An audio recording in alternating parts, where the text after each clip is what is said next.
শরীয়তপুরের নড়িয়ায় বিএনপির পূর্ব ঘোষিত সমাবেশ স্থলের কাছে পরপর দুটি দফায় ককটেল বিস্ফোরণের ঘটনা ঘটেছে। এই ঘটনায় এলাকায় আতঙ্ক ছড়িয়ে পড়েছে।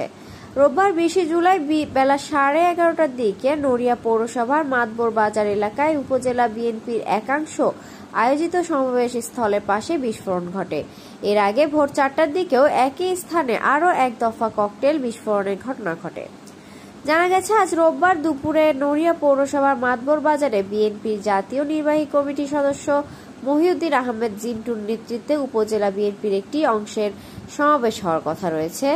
সমাবেশ স্থলের পাশেই দুই দফায় বিস্ফোরণের ঘটনা ঘটায় নেতাকর্মী ও স্থানীয় বাসিন্দাদের মধ্যে উদ্বেগ দেখা দিয়েছে।